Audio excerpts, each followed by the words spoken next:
On the 26th of December 2004, the second largest earthquake ever recorded on a seismograph, between 9.1 and 9.3 in magnitude, took place under the Indian Ocean off the western coast of Sumatra. Over 8 minutes in duration, the quake was also the longest lasting, as well as the 8th deadliest natural disaster ever recorded. It triggered a number of tsunamis that became known in some parts of the world as the Asian tsunami and in others as the Boxing Day tsunami.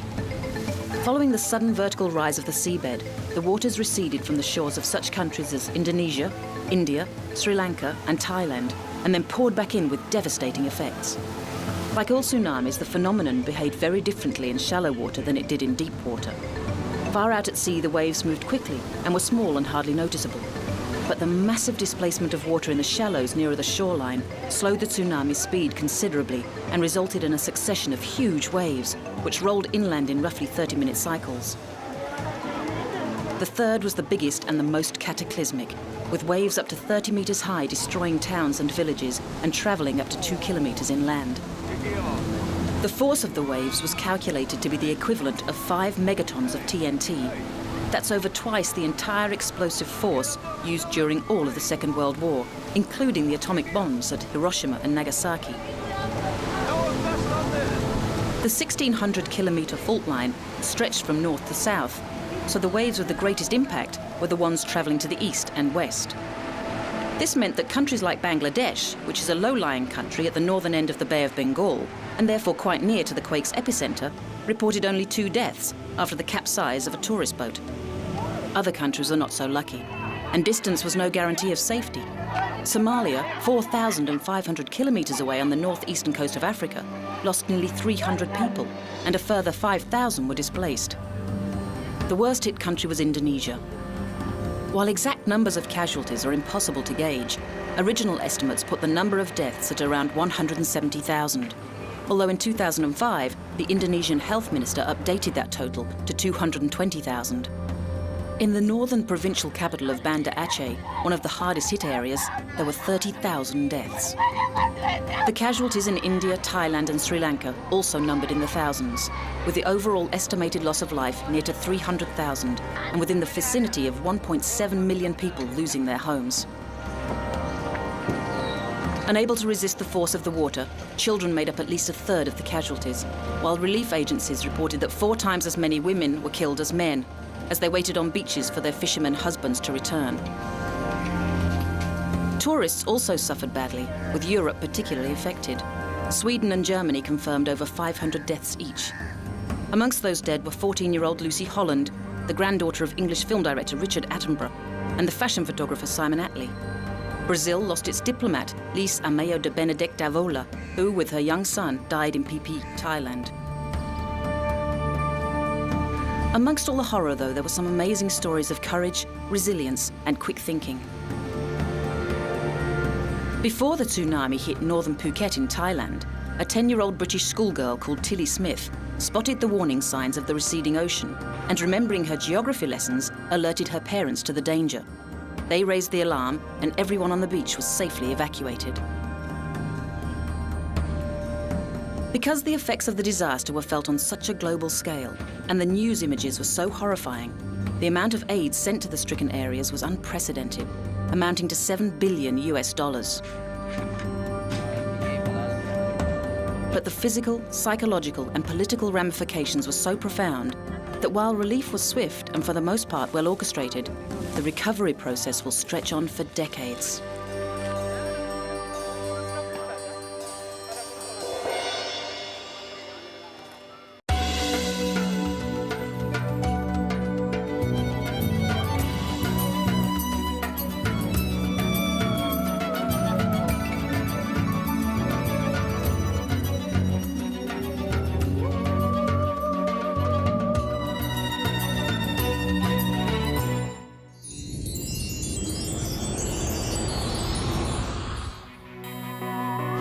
The largest attack submarine ever built, the Russian K-141 Kursk, was laid down in 1992 and launched 2 years later. 154 meters long, and 4 stories high. She had a diving depth of between 300 and 600 meters. The sub was commissioned as part of the Russian Northern Fleet and was the last of the Oscar II class submarines designed and built in the Soviet era. In August 2000, the Kursk set out on a dummy torpedo drill, along with 3 other attack subs, the fleet's flagship, Peter the Great, and some smaller ships. At 11:28 local time on the 12th of August, the Kursk fired the first of its dummy torpedoes at the flagship. But there was an explosion. The cause is the subject of much debate. Was it due to defects in the experimental torpedo? Or was it in fact the result of a collision with another sub, possibly a foreign vessel, as many believe? The explosion measured 2.2 on the Richter scale and caused the Kursk to sink over 100 meters to the bottom of the Barents Sea. A second explosion, twice as powerful as the first, occurred a couple of minutes later.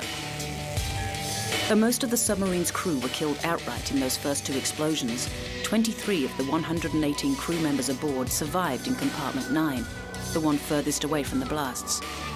But despite rescue attempts from British and Norwegian naval teams, these men could not be reached in time and also died.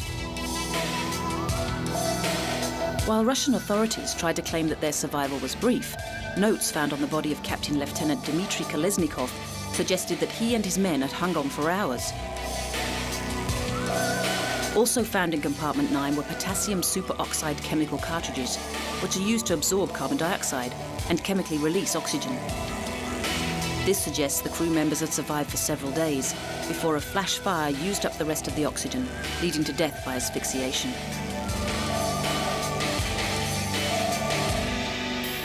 The badly damaged ship was eventually salvaged by a Dutch team in 2001, which cut off the bow during the process. All the bodies were recovered and finally laid to rest.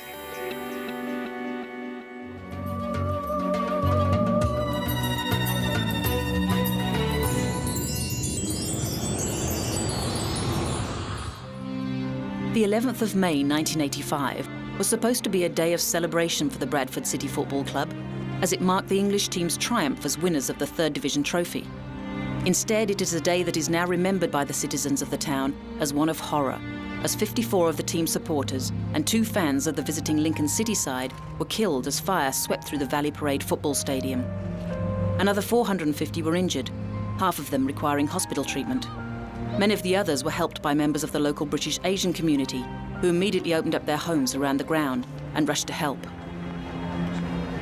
Knowing that their team had already won the 3rd Division Championship, Bradford City's fans had turned out in great numbers for the match. The 11,076-strong crowd was double the average attendance for the season. The fire started 40 minutes into the match, with the score standing at 0-0. A pile of rubbish beneath a stand was accidentally ignited by a discarded cigarette, and the fire took hold rapidly, with spectators being moved onto the playing field to escape the flames. Those at the rear of the 77-year-old wooden stand, however, were trapped by inward opening exit doors and locked turnstiles, and were quickly overcome by the toxic smoke. The number of deaths would have been even greater if it hadn't been for the actions of those who had already escaped the fire. 28 police officers and 22 supporters were publicly recognised as having saved at least 1 life and later received bravery awards. An inquiry into the fire also led to new laws to improve safety at UK football grounds. There was a ban on the building of wooden grandstands, and the Valley Parade Stadium of today is very different to the one of 1985, with only the clubhouse and 1 flank support wall of the original structure remaining. And every year at the 11th hour of the 11th day of May, a memorial service is held by the City Hall, followed by a minute's silence to remember those who lost their lives.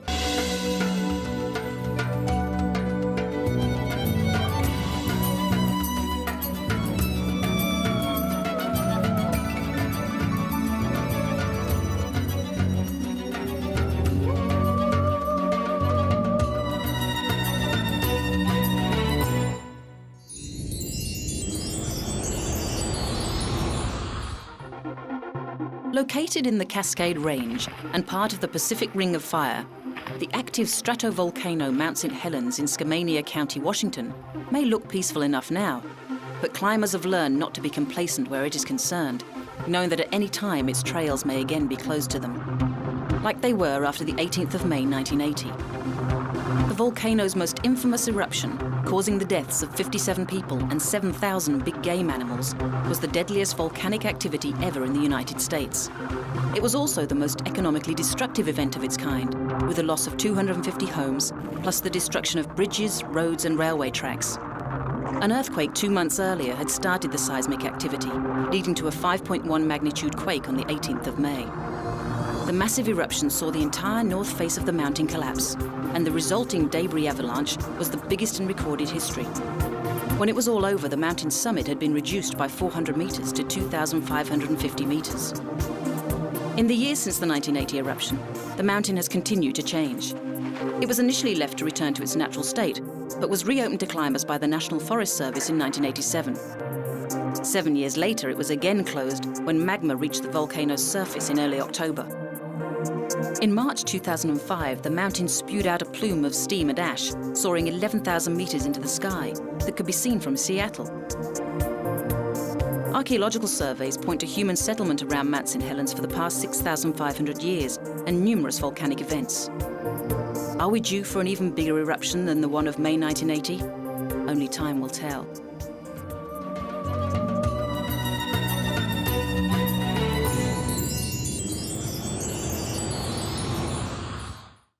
This is the balcony of the Lorraine Motel in Memphis, Tennessee. It was here at 6 on the evening of the 4th of April 1968 that the Baptist minister and civil rights movement leader, Dr. Martin Luther King Jr., was shot in the throat. Boys and white girls and sisters and brothers, I have a dream today. He was pronounced dead little more than an hour later at St. Joseph Hospital.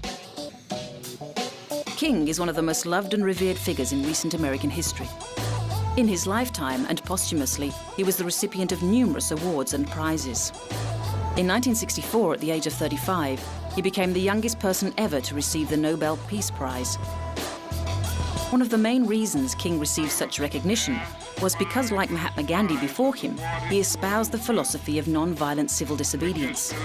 This sometimes led to conflict with other African American leaders who believed in more direct means of protest. Malcolm X called the 1963 March on Washington for Jobs and Freedom the farce on Washington, when its original focus on the desperate conditions faced by African Americans in the South was altered. King was one of the central figures who capitulated to President Kennedy's desire to make the march less strident in tone. In the end, the march was still a great success, with more than 250,000 attending. As news of King's death spread, there was a wave of riots in some 60 cities across America. On the 9th of April, 5 days after the shooting, President Lyndon B. Johnson declared a national day of mourning. The crowd who attended his funeral on the same day numbered 300,000 and included politicians like future President Richard Nixon and JFK's younger brother, Senator Bobby Kennedy, who would himself be cut down by an assassin's bullet only 2 months and 2 days later. During King's funeral, his close friend Mahalia Jackson sang his favorite hymn, "Take My Hand, Precious Lord," and the eulogy was given by the man himself.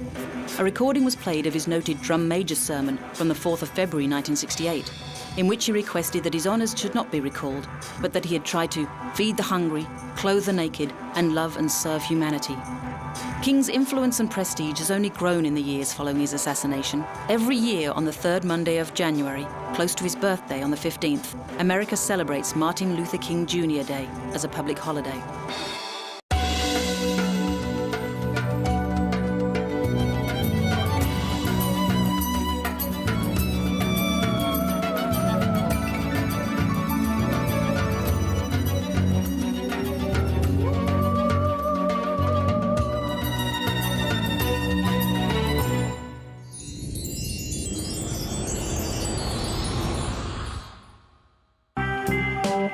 It was a sweltering hot night, the 11th of August, 1965. At about 7:45, California Highway Patrolman Lee W. Minicus pulled over Marquette Fry at the corner of 116th and Avalon in the Watts area of Los Angeles on the suspicion of drunk driving. When Fry's mother, Rena Price, and her stepson, Ronald, tried to intervene, they were also arrested. A crowd gathered, and before long there was a full-scale riot underway. Many of those involved, though, would describe it differently, however, and the subsequent investigation, the McCone Commission, found deeper causes for the widespread burning of buildings, looting, and deaths. Despite the progress forged by the civil rights movement, many black Americans face terrible poverty, inequality, and racial discrimination. In Los Angeles, there was particular resentment about the passage of Proposition 14 on the California ballot in November 1964. This had overturned the earlier Rumford Fair Housing Act, a law passed to give black people equal opportunity when it came to buying homes. During the 6 days of rioting, 34 people, most of them African American, were killed, and more than 1,000 were injured. 4,000 were arrested. More than 600 buildings were destroyed, with white-owned businesses specifically targeted. The damage bill was estimated to be in the region of $35 million. Eventually, martial law was declared, and the National Guard moved into the area. Initially, 2,000 troops from the 160th Infantry and a squadron of the 18th Armoured Cavalry were mobilized. They were followed 2 days later by the rest of the 40th Armoured Division, and the next day by more troops from Northern California. In all, the National Guard presence numbered 15,000 men. They put a cordon around a large area of South Los Angeles, and the rioting was all but over by the Sunday night. After the riots, the government response was minimal, and little effort was made to address the problems or repair the damage. And it is probably no coincidence that the radical organization, the Black Panther Party of Self-Defense, formed in the state the following year.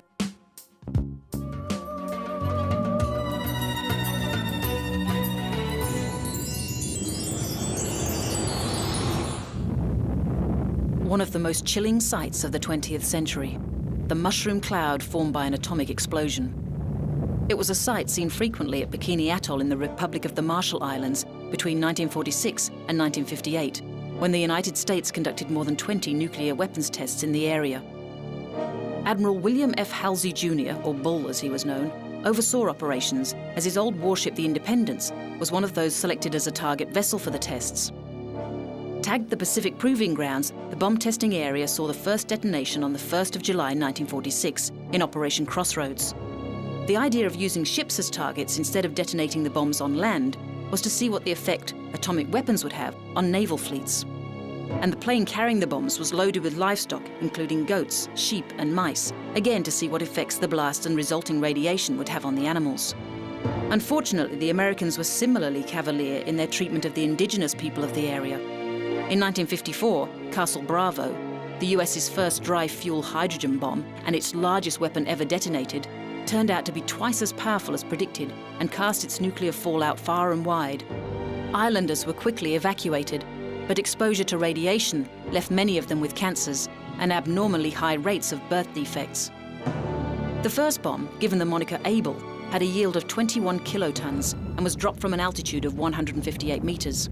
Surprisingly, Able didn't sink the Independence, nor did the second test, another 21 kiloton bomb dubbed Baker, which was actually detonated underwater at a depth of 27 meters on the 25th of July 1946.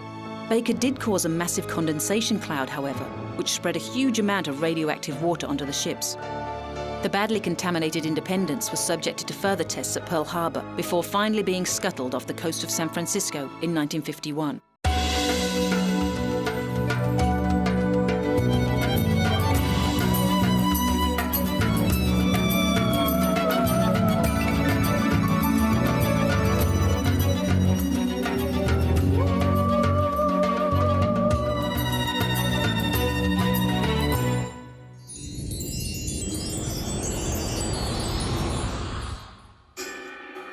He's been dead for over 3,300 years, and yet his image is still instantly recognizable. The Egyptian boy king Tutankhamun ruled from 1333 BC to 1324 BC until his death at the age of only 18. This early demise meant for years historians wondered whether he'd been murdered, but a CT scan in 2005 suggested the most likely cause was gangrene following a badly broken leg. There's a good reason to believe he was not a significant or particularly memorable ruler, but since the discovery of his tomb, he has become perhaps the most famous of all ancient Egyptian figures. The reason for this is simple. When British Egyptologist Howard Carter and his team entered the tomb in November 1922, they found it to be almost completely intact, one of the richest and best preserved sites ever uncovered in Egypt's Valley of the Kings. And in all likelihood, this was a direct result of Tutankhamun's fall from prominence. Sealed up and forgotten, the tomb had even suffered the indignity of having some workers' cottages constructed over its entrance. The excavation of the site was long and painstaking. It was 8 years until the last objects were removed from the tomb. Even today, there remain rumours of a curse attached to the site, with people taking a macabre delight in tales of early deaths suffered by those who entered the tomb. Research has indicated, though, that there is no statistical difference in dates of death between those in the original party who entered and those who did not. Indeed, most involved saw their 70th birthday. But why let truth get in the way of a good story? The history of the boy with the golden mask and the stunning artifacts found around him in death have now fascinated the world for nearly a century. The blockbuster touring exhibition, Treasures of Tutankhamun, which began at the British Museum in 1972, capitalised on that interest and was an enormous success. It has since been followed by more recent exhibitions, like 2005's Tutankhamun and the Golden Age of the Pharaohs. When this particular tour finishes in Egypt in 2008, it is expected that 3 million people will have seen it. Perhaps that's why he's still smiling. He's enjoying the irony.